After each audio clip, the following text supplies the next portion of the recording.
There's a method to my madness right now because having been incarcerated for so long, let me show you this first as well, put it all in context.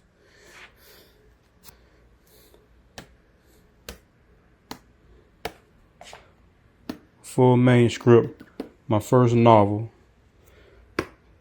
This will probably be my second or third collection of poetry. This is my first. These are all just odd collections of poetry, writings, and I have about 700 plus other pieces that were probably a total 1,500 plus printable pages. Many productions there. As you can see, I was trying to keep them alive. That's VO5 tape. This is speed stick tape. These are the things we do to preserve what we have while we're in prison, because you just can't go out and buy Scotch tape. Take care of what you got. See, I got all kind of stuff trying to keep this here alive. All poetry, handwritten, some typed. Look how small I typed that up.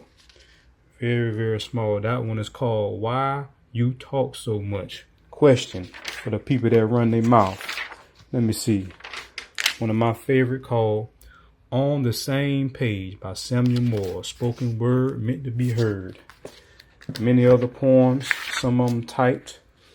One of my favorites called The Evidence of My Eloquence. I probably have to spit that for y'all soon.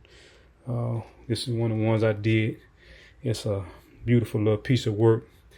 I kind of like formatted it in such a way to make it look like it's really official, but all that there is just like a passage in scripture. Many other things.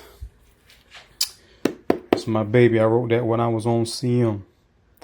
Did 2.5 years on CM for hurting some officers and another inmate on a real bad day after Thanksgiving back in 2009, I believe it was.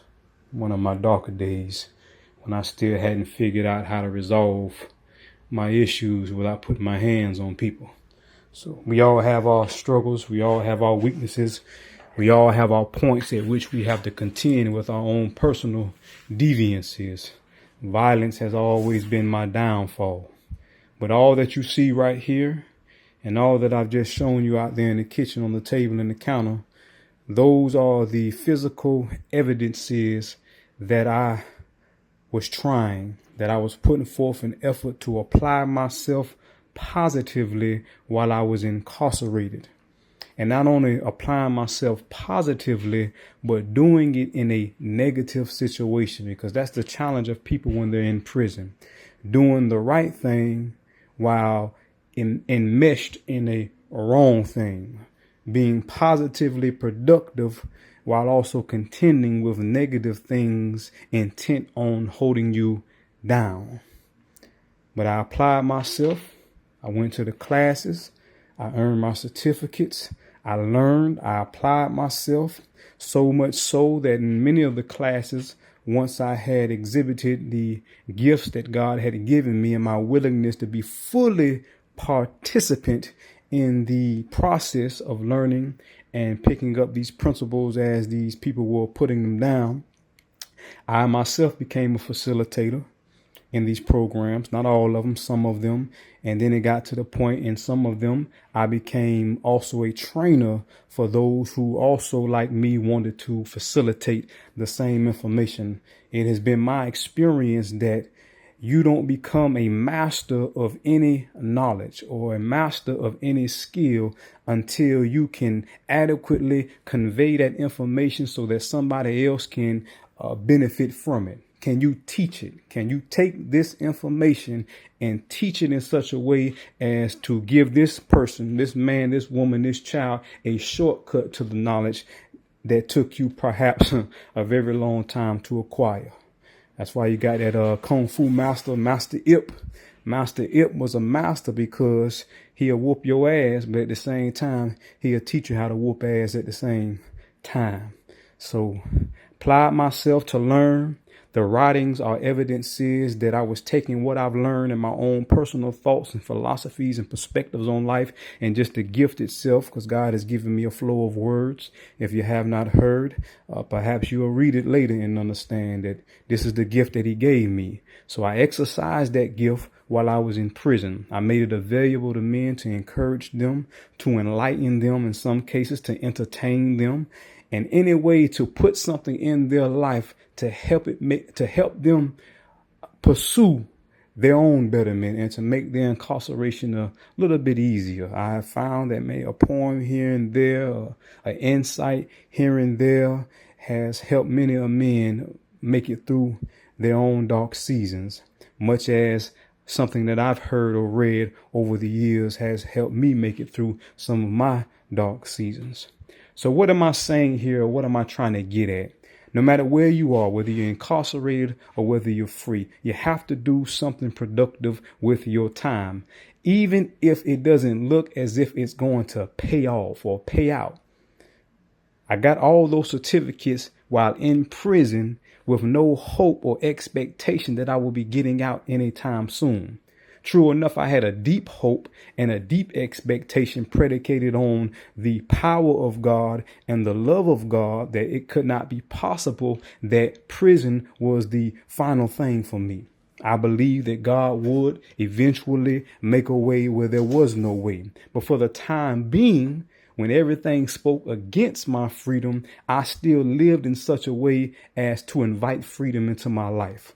I try to conduct myself in such a way as to reflect freedom and free people. And I don't mean free just physically, but people who are free in their mind, free in their emotions, free in the way that they look at life and live life. They apply themselves positively, productively. So in prison, that's what I did. In this free world right here now, while I'm kind of navigating some of these post-release challenges, I'm going to continue to do the same thing. But I consider myself blessed that all the years that I spent in prison, they were not a waste. They were not a waste in the least. This is marketable material right here. I want to let you know right now, there's millions of dollars represented right here. Yeah, I had to go through hell and high water, but I stacked my words. I stack my pieces. I stack the prose and I stack the poetry, and it's going to translate to a profit, and it's going to translate to a major benefit in the lives of others. It was not a waste of time. Prison was not a waste of time for me. And of course, again, learning, taking it in as it came, applying myself as it came. And these are just tokens of those moments when I applied myself. And I guarantee you, people, I applied myself far more than those certificates and those diplomas reflect. In fact, for the first 10 or 15 years of my life, I didn't even keep my diplomas. I simply sent them home as little tokens of love and appreciation to the people who were supporting me at that time. So again, apply yourself. Apply yourself in whatever thing that you find in your hands that you can do. Not everybody's a writer. Not everybody is a singer. Nobody is a poet. Not everybody has rhythm and blues in their soul. But you have something that God gave you, a knack, an ability, a strength, whatever it is. Hone it, sharpen it to perfection, apply. And while you're in that space, waiting for your freedom, waiting for your breakthrough, waiting for that monumental, pivotal opportunity, keep getting it in and keep trusting God through it all. I assure you that the end of a thing is much, much better than the beginning. And I guess those are all my clothes right there. Hand-me-downs, I tell you, from brothers who've supported me and assisted me after my incarceration.